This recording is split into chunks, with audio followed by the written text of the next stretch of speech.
है या माइनस में? बढ़ रही है ना?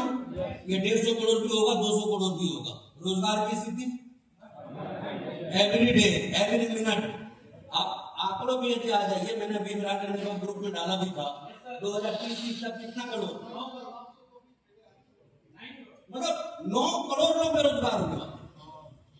और 9 करोड़ लोग यदि जॉबलेस होंगे तो एक व्यक्ति जो पैसा कमा रहा है ना, उसने ट्यूशन टीचर भी रखा हुआ है, वो सब्जी खरीदने भी जाता है, वो फल खरीदने भी जाता है, वो ऑटो पे भी बैठता है, वो ट्रेन पे भी बैठता है, वो हवाई जहाज पे भी बैठता है, उसके बच्चे स्कूल भी जाते हैं, उसकी पत्नी पैसे खर्च भी करती है, बहुत सारी चीजें। तो एक बेरोजगार हुआ तो कितने बेरोजगार होंगे उसके पीछे, अंदाजा भी नहीं लगा सकते। और ये बेरोजगारी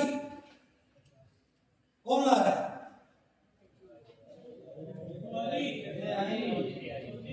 सिर्फ एआई पे मत जाइए, मशीनीकरण भी है उसका एक हिस्सा। और ये कम होना है या बढ़ना है? ये और अपग्रेड होगा या पहले से कमतर हो जाएगा ये? और ये और अपग्रेड होगा तो क्या होगा?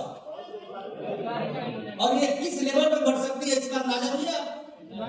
वही मैं बताना चाहता हूँ। गो हैव टू आरसी 1959 में क्यों यहाँ पे शुरू हुआ, हम इस चीज को समझ नहीं पाते, बेवकूफ आदमी। एक तो भारतीय है, अड़ियल हमारा स्वभाव पहले से ही लगता है, और ऊपर से कौन से क्लास में आते हैं? Middle, lower middle class. बहुत लोगों को लगता है कि वो मिडिल क्लास में, कौन से क्लास में? हाँ, गलत फहमी दूर कर लीजिएगा। मिडिल क्लास में तो वो है जो 20-50 करोड़ में है।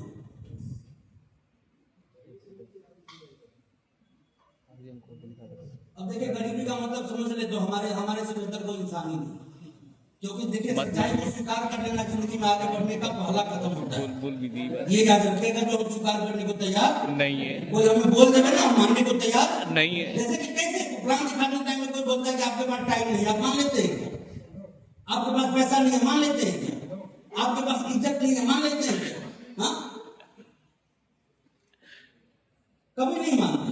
और यही सब चीजें समझ में आ जाए तो फिर ये बिजनेस समझने में तनिक भी आपको देरी नहीं लगेगी। तो जो चीजें मैं खैर उसकी बात नहीं कर रहा, मैं यहाँ पे जॉब की बात कर रहा हूँ, अर्निंग्स की बात कर रहा हूँ, एंड पॉपुलेशन की बात कर रहा हूँ।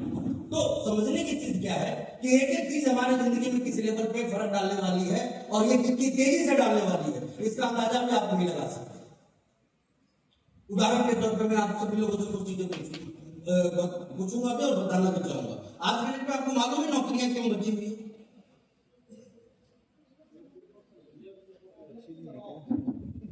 नहीं, नौकरियां बची हुई बेवकूफों की वजह से। किसकी वजह से? मैं साबित करूंगा, परेशान मत होइए। आज बैंक में एम्प्लॉय क्यों रखे गए? मुझे बताइए, पैसा निकालने कहां जाते हैं? और ये तो पता है ना कि एटीएम में जमा भी कर सकते हैं, तो फिर भी बैंक में क्यों आदमी रखा गया है? क्योंकि बैंक वाले को मालूम है कि कुछ अभी है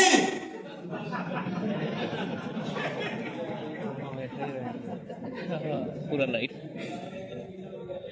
जिनको अभी जमा करने, इसीलिए रखा गया उसको।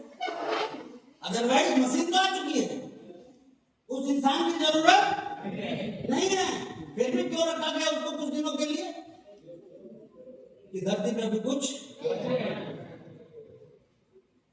आप बताइए, ट्रेन में ट्रेवल करते हैं आप लोग, टिकट कटाते हैं ना, खिड़की के पीछे जो आदमी रखा गया वो किसके लिए रखा गया? तो गलत तो कुछ बोलेंगे थोड़ी आप लोगों के बीच में, हम दिल्ली से यहाँ गलत बोलने के लिए थोड़ी है। आप बताइए, वो खिड़की के पीछे जो इंसान को बिठाया गया है टिकट काटने के लिए, वो किसके लिए रखा गया है? अब चुप मत रहिए, बोलिए।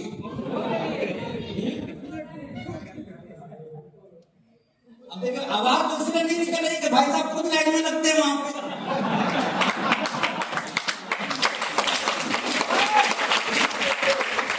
समझ रहा हूं, घबराइए मत, टेंशन मत ले जाओ कि मैं आपको बेवकूफ बोल रहा हूं। आगे चीजें समझ में आएंगी आपको। थोड़ी देर के लिए ना बिल्कुल अपने आप को बिंदास रखिए, टेंशन फ्री रखिएगा। इस टेंशन में मत आ जाइएगा कि इतना स्मार्ट है कि हमको बेवकूफ बोल रहा है। नहीं, जो हकीकत है वो आपके सामने रख रहा हूं, आप इस चीज को एक्सेप्ट कीजिए, क्योंकि मैंने पहले ही कहा कि हमारी गरीबी के पीछे सबसे बड़ा कारण यही है कि हम वास्तविकता को स्वीकार करने वाले लोग नहीं हैं। ये गरीबी का एक सबसे बड़ा कारण बन जाता है। यही चीज आपको समझना है कि टिकट काउंटर के पीछे आदमी क्यों रखा गया है। अब हर किसी को मालूम है टिकट मोबाइल से काट सकते हैं, नहीं काट सकते, और आपको हैरानी होगी कि काउंटर पे जो टिकट मिलता है उससे 10% सस्ता ही मिलेगा। गए लाइन में ना लगे, धक्का मुक्की ना सहे, को बताते हैं बीमारी नहीं हुई, कभी हुआ नहीं ना, मतलब बात काउंटर वाले से नहीं हुई, 2-4 रुपए एक्स्ट्रा उसने ले ना लिए हो हमसे, तब तक मजा नहीं आता है ट्रेन में। हाँ, तो पेपर नहीं आया, तो कुछ चीजें ना लाइफ में बहुत सारी चीजें हैं दोस्तों। इतना ही मैं आपसे पूछना चाहता हूँ, मेट्रो में ट्रेवल किया आपने? हाँ, वहां टिकट चेक करने वाले कितने आदमी दिखे आपको? तो बिना टिकट के वहां में से कितने चले? और जहां टिकट चेक करने के लिए आदमी रखा गया है,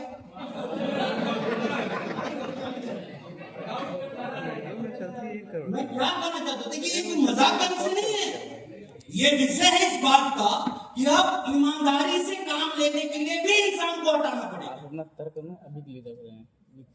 कहीं ईमानदारी लागू करने तो पहला तरीका क्या होगा, और दुनिया कर रही है इसका प्रोडक्टिविटी बढ़ाना है तो क्या करना होगा, इंसान को, मशीन को। और ये चीजें इतनी तेजी से आगे बढ़ रही है कि एक एक इनोवेशन कितने लोगों को बेरोजगार कर रहा है ना, आप अंदाजा भी नहीं कर सकते। थोड़े बहुत एग्जाम में मैं इस पे बात करूं तो शायद महीनों इस पे लग जाए, लेकिन कहीं कैमरा वगैरह दिख रहा है? वहां पीछे है, कोने में दिख रहा है ना? उसके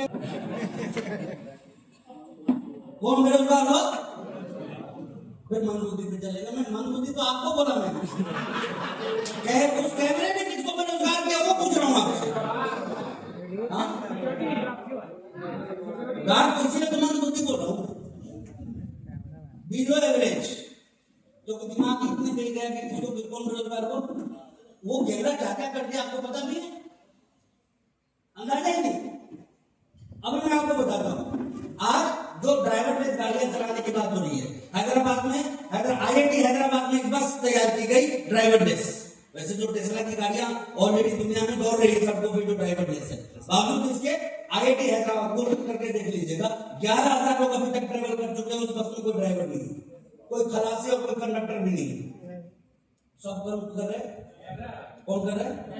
हवाई जहाज पायलट प्लेस या ड्रोन पायलट प्लेस, हवाई जहाज क्यों ड्रोन बोलते हैं? आप बताइए कौन काम कर रहा है वहां पे? भारत पाकिस्तान की लड़ाई हुई ना, कितने पाकिस्तान में भारत आए और कितने भारत के पाकिस्तान गए, तो लड़ा कौन वहां पे? कैमरा लड़ा, मिसाइल और बाकी के रडार और सेंसर, इसके बाद की चीजें रोल किसने प्ले किया? मंदबुद्धि कहां तक गए थे? Security guard. इसलिए तो आरसीएम समझ में नहीं आता, और समझने के बाद भी, ज्वाइन करने के बाद भी तेजी से करने का काम समझ में नहीं आता है। एक नाम आपने सुना होगा, खान सर। क्या करते हैं वो? पढ़ाते हैं ना। खान सर पहले भी पढ़ाते थे। एक दिन दिमाग में एक विचार आया, और एक विचार के माध्यम से उन्होंने वर्मा सर एक कैमरा खरीद लिया। क्या खरीद लिया? कितना कैमरा? आनंद सर एक।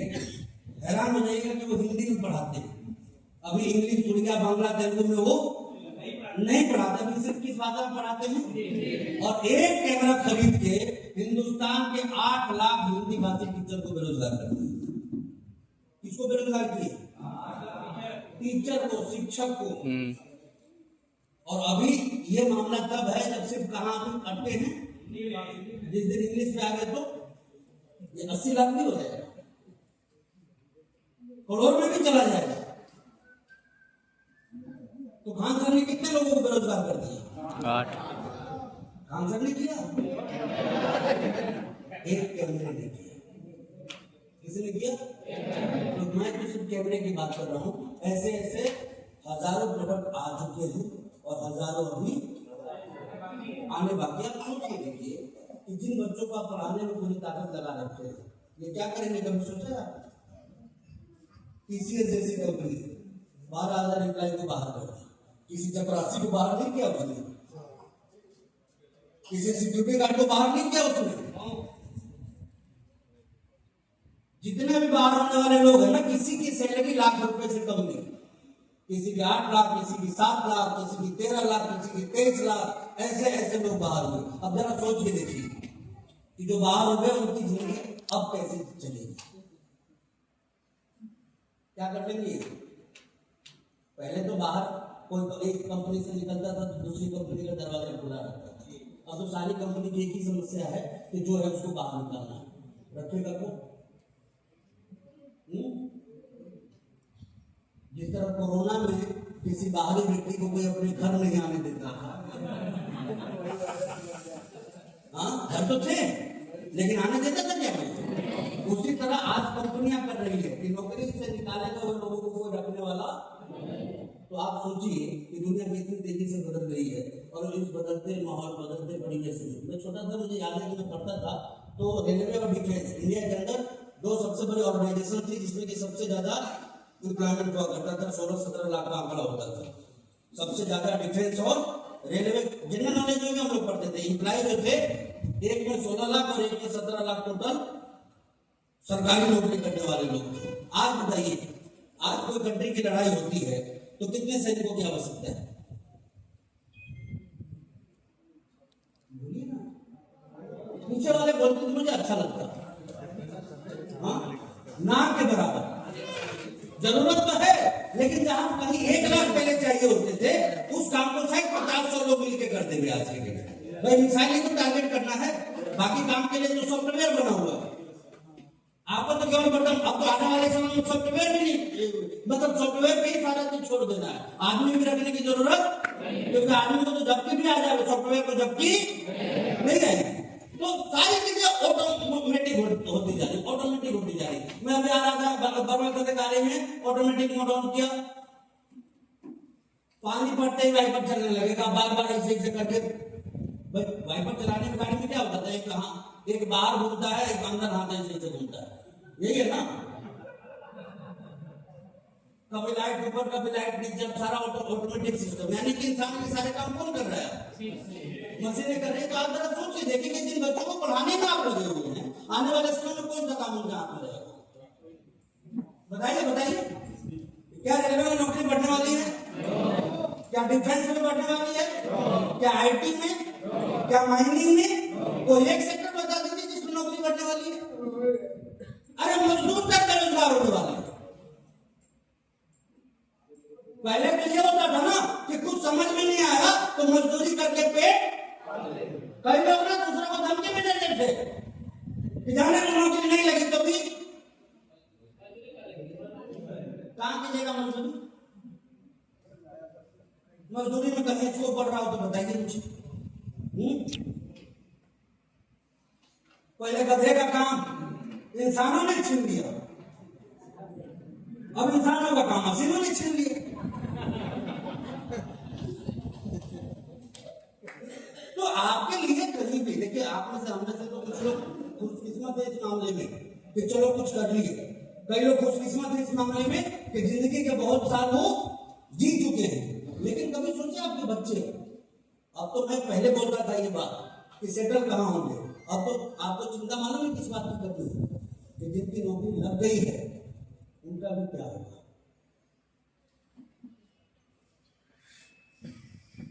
बहुत बड़ा विषय है, जिनकी नौकरियां लग गई है उनका भी क्या होगा। नहीं समझ में आता है ना ये आपसे?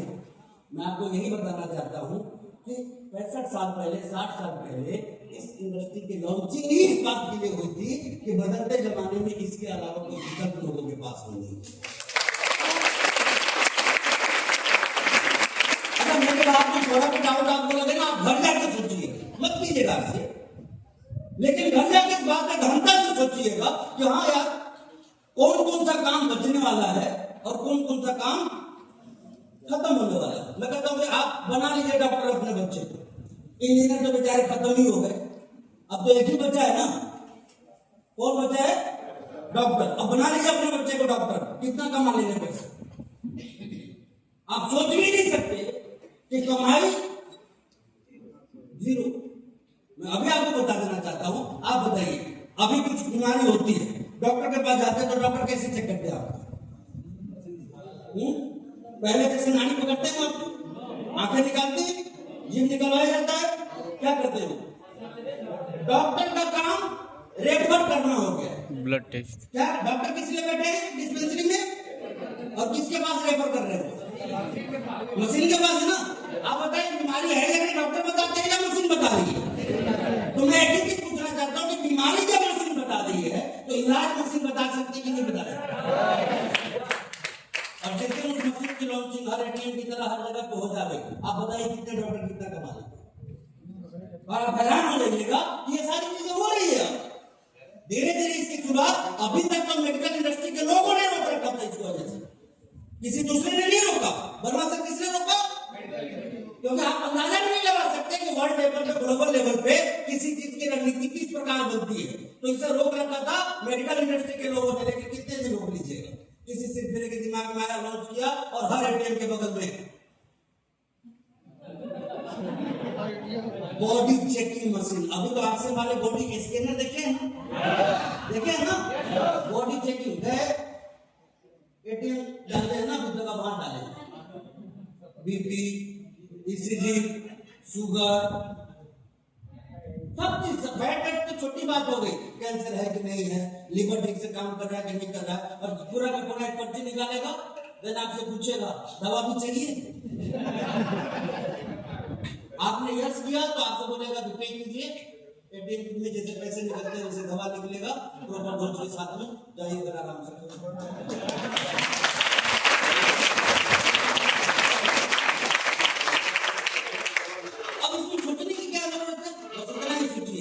कि होने में कितना वक्त लगेगा, सुरक्षित कब तक है कि होने में कितना, और जिस दिन हो गया फिर इस इंडस्ट्री का क्या होगा?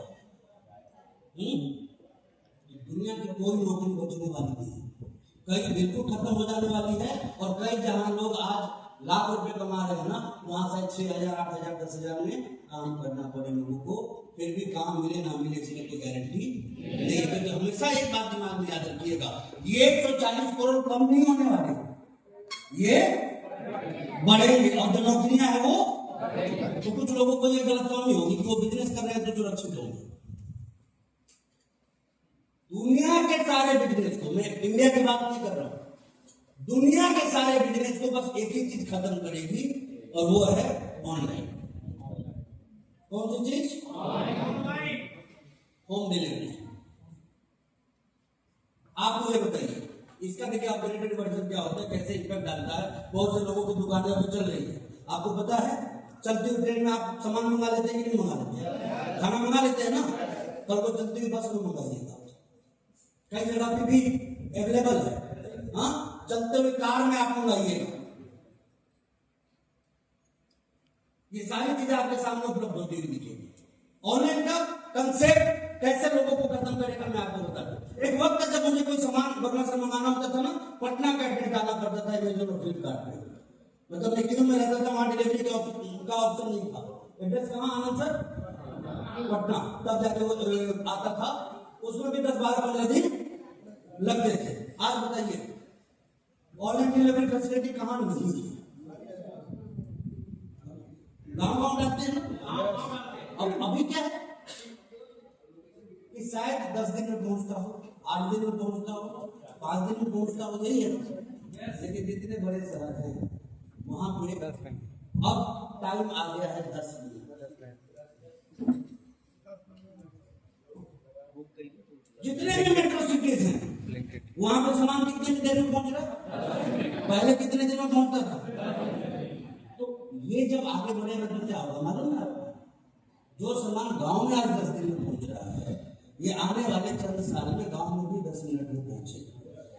और जब ये सामान गांव में भी 10 मिनट में पहुंचने लग जाएगा तो कितने दुकानदार बचे? मुझे बस ये बताइए कि 25-30 साल पहले गांव के जिस दुकानदार से आप सामान खरीदते थे, जो बड़े तहस में रहता था, बड़े रुआब में रहता था, आज वो कहां है? याद कीजिए।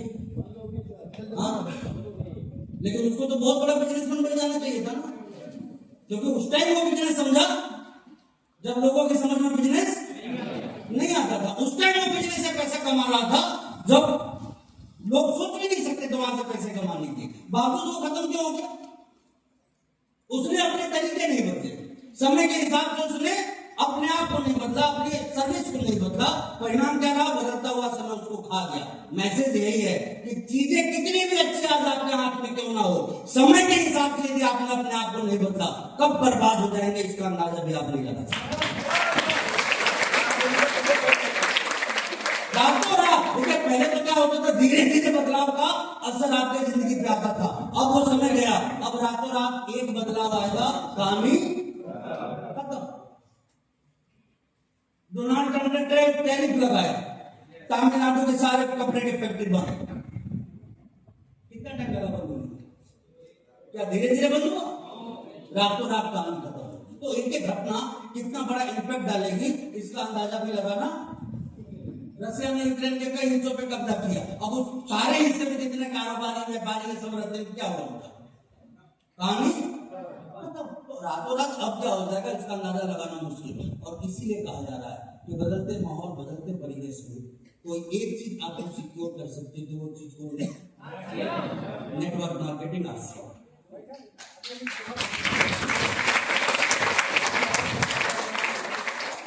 आज यूरोप के लोगों की लाइफस्टाइल इतनी अच्छी क्यों होती?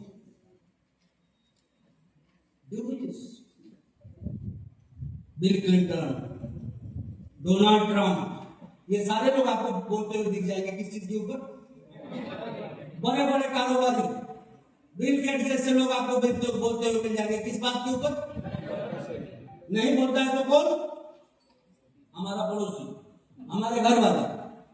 इनको कभी ये चीज जचती नहीं है कि हम जा के लोगों से मिले। अरे क्यों मिल रहे हैं ये तो सोचिए, क्यों प्लान दिखा रहे हैं ये तो सोचिए, क्यों प्रोडक्ट की बात कर रहे हैं ये तो सोचिए। क्योंकि इस इंडस्ट्री में काम करने का तरीका ही, धोती कुर्ता पहन के पुलिस की नौकरी कर सकते हैं क्या? नहीं कर सकते, क्योंकि तरीका नहीं है।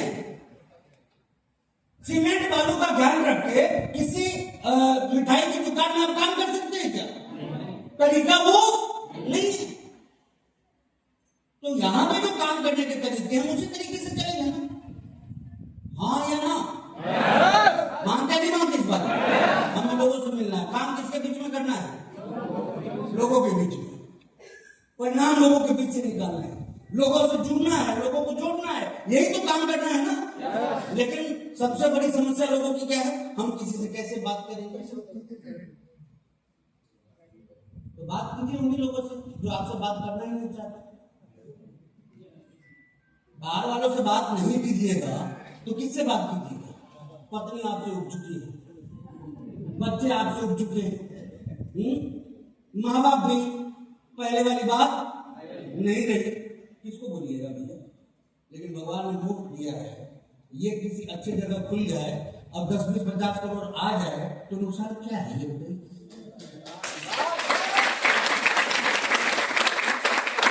कोई नुकसान क्या है? नहीं समझ में आता है लोगों के नेटवर्क मार्केटिंग डायरेक्ट सेलिंग। मैं आपको बता देना चाहता हूँ, दुनिया के जितने भी काम है ना, सब इसके सामने बोले हैं, यदि आप इसकी गहराई में जाके इसको सोचना शुरू करेंगे। तो पहली बात तो ये है कि सोचना तो पड़ेगा, आज नहीं तो। और वो कल का मतलब ये नहीं होगा तो 2-3 साल, कल का मतलब है कि 10-15 साल, कल का मतलब है कि 20-25 साल। अब आप बताइए तब करेंगे या अब करेंगे? करना चाहिए हल्के फुल्के तरीके से ना मजबूत तरीके से? अगर 2002 में मैं आया, अब बहुत से लोग जो मुझे मिले वो किस टाइप के मिले? कुछ सिर्फ इसलिए हासिल नहीं किए कि उनको साबित करना था कि ऐसी कंपनी आती है और भाग जाती है। कुछ ने सिर्फ हासिल इसलिए नहीं किया कि उनको दूसरे के पास बोलना अच्छा नहीं लगता था। कुछ ने हासिल इसलिए नहीं किया तो उसको लगता था कि मैं इधर उधर। तो अब आप बताइए, जिन जिन लोगों ने ऐसे निर्णय लिए उनकी क्या हुआ?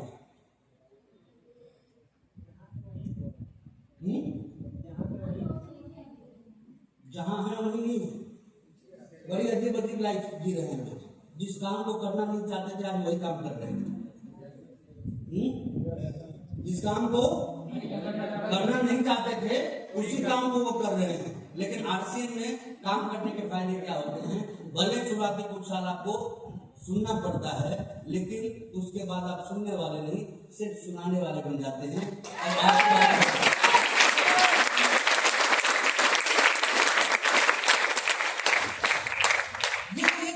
इंडस्ट्री से मिलने वाली कितनी खूबसूरती है। देखिए मैं अभी तक 16 कंट्री घूम चुका हूँ आरसीएम की वजह से।